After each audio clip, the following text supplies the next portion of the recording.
In the 10th century, thousands of Mesoamerican indigenous people were torn from their lands and taken to fight in wars that were not their own.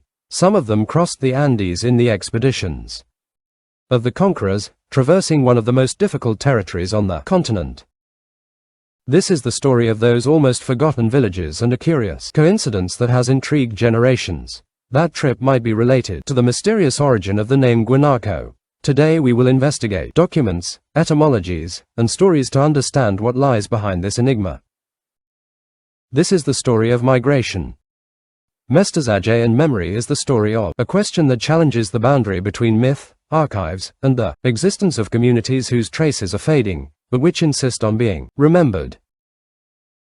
The forgotten legacy of the Mesoamerican indigenous people, in the shadow of ceiba trees and volcanoes, in the fertile valleys of ancient Mesoamerica. A great civilization flourished. Farmers of corn, beans, and squash intertwined the land with the wisdom of the gods, the language that whispered the history of their ancestors. They built lordships with names like Isalco, Cuscatan Unwalco, and when necessary, they fought and made pacts with neighboring peoples, adapting to the changing fabric of Mesoamerica. With the arrival of the Spanish led by Pedro de Alvarado in the 1520s, the lives of the indigenous people changed. Lineages were fractured, families were dispersed, and memory was submerged in a cascade of internal and external exiles. Some stories, fragments of chronicles, encomienda records, and oral traditions filtered down to us. These scattered remains constitute the memory of these peoples. Mosaics of voices that survive in words, names, and customs. What happened to the dozens, perhaps hundreds, of indigenous people who accompanied the expeditions to Peru? Where did the names of Alvarado and the southern expedition fade away? Few Spanish captains left such a marked imprint on Central American memory as Pedro de Alvarado, with a reputation for being bold and pragmatic. After consolidating his power in Guatemala and Cuscatan, Alvarado saw another horizon, the Tantanuyo, the rich Andean Empire. News of fabulous gold cities launched him into a race to the south. Thus, in 1534, after conquering and founding cities, he organized an ambitious expedition. Armed ships, enlisted horses, and, as was the custom, recruited large numbers of auxiliary Indians. The advance towards Peru was epic and turbulent. Ships sailing the Pacific coast, horses landing on unknown beaches, weapons and armor gleaming under the southern sun. Sources speak of hundreds of indigenous allies. Figures fluctuate. According to the Chronicle, upon arriving in the lands of Quito, Alvarado encountered the fierce rivalry of the Pizarros, the lords of the Andean conquest. The confrontation was not military, but economic and political. Both sides knew that blood and treasure were finite and a war between Christians was not advisable. Alvarado decided to sell part of his fleet, including hyperstrecos, and with some captains begin the return journey. It is a documented fact that Alvarado traveled to Peru and used Indian assistance in the books and archives. The presence of auxiliary Indians is recurrent. The conquerors relied on native allies recruited by promise or coercion and moved them along endless routes, often with no guaranteed return. But who exactly were these northern Indians who marched south? The documents, more concerned with listing Spanish weapons and heads, rarely detail the ethnic identity of the auxiliaries. The names of indigenous people are lost under generic terms. The chronicles of the vast conquest describe a scenario of transfers of auxiliary Indians who passed from hand to hand between captains. They settled in new towns or simply dispersed in the confusion of campaigns, diseases and forced transfers. Records from encomienda books and parish registers, consulted in archives in Peru and Central America. They sometimes mention native families associated with campaigns and foundations outside their lands. Regional academic sources or family memory.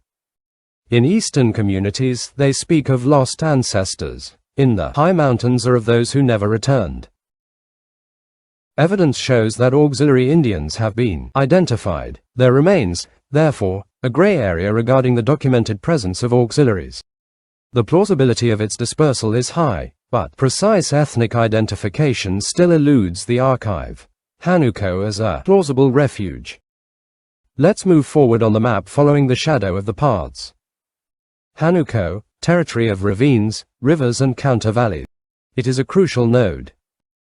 Its name, Quechua Huanuku, has been interpreted as a place of rest, a refuge between roads and kingdoms. Founded twice in the early colonial period, Guanaco attracted soldiers, friendly Indians, and refugees alike. The names of some Alvarados, relatives of the famous captain, involved in local campaigns and affairs, can be traced in Peruvian and Spanish archives. Geography played a role. Guanaco, less guarded than Cuzco, Olima with valleys less inhospitable than the Puna, was a plausible hiding place for those escaping the rigors of war and the encomienda. The hypothesis is gaining strength. It is plausible that individuals or small, marginalized communities, after the sale of the fleet or redistributed among parcels, sought refuge in more remote corners like Guanaco. However, once again the masterpiece is missing, the unequivocal record that says without ambiguity that different cultures arrived and left descendants of the Guan to the Guanaco here.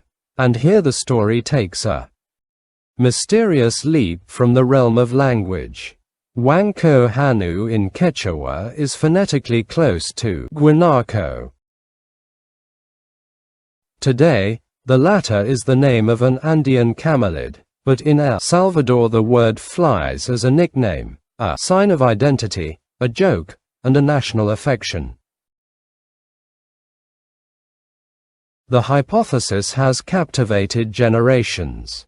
Could Guanaco derive from Juku through a phonetic distortion, a memory trick, a group of people, or the memory of their passage and dispersal in the Guanaco region, could have become a legend, a spontaneous demonym, passed down orally from grandmother to grandson.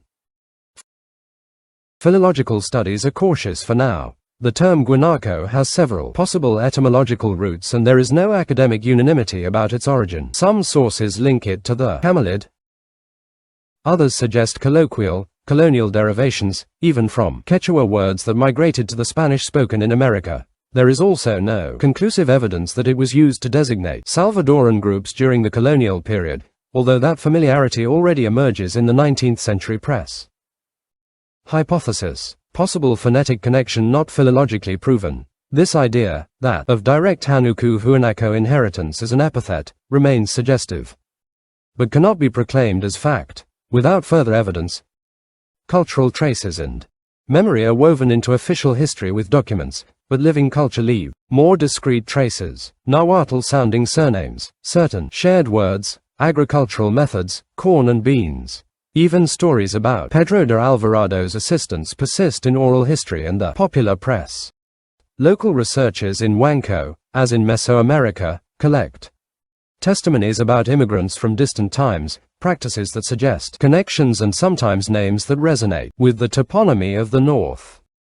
Visiting the communities of Guanaco today means encountering rituals, textiles, and fragments of history preserved by elders who sometimes tell legends of strangers who arrived from distant places seeking refuge after a war impossible to win. None of this is hard proof, but they are clues, grains of sand, in the search for historical gold. Popular memory, by nature, reinvents itself, but often preserves small truths that the archives overlooked or that are still waiting to be discovered under layers of indolence and oblivion. In conclusion, this is how we arrived at the present. The route between Mesoamerica and Guanaco, marked by aspirations and shadows, remain open to exploration, hypothesis, and debate. This we can confirm. Pedro de Alvarado traveled to Peru, employing auxiliary Indians during the turbulent continental crossing. People dispersed and settled in different parts of the Andes. Those facts are not in dispute. For now, the hypothesis is based on plausibility and phonetic appeal. It still needs more evidence, more archives, more dialogue between history and language. But that does not diminish the value of asking, searching and reconciling narrative and document. So, today we invite you, if your family has any documents in their custody, if you know local stories, if your town's archives hold any clues, share them. It helps to gather the scattered words of the past. Subscribe to Rewrite Our History to discover more hidden truths. Like this video, ring the bell, and share this documentary with anyone who values the living memory of our land.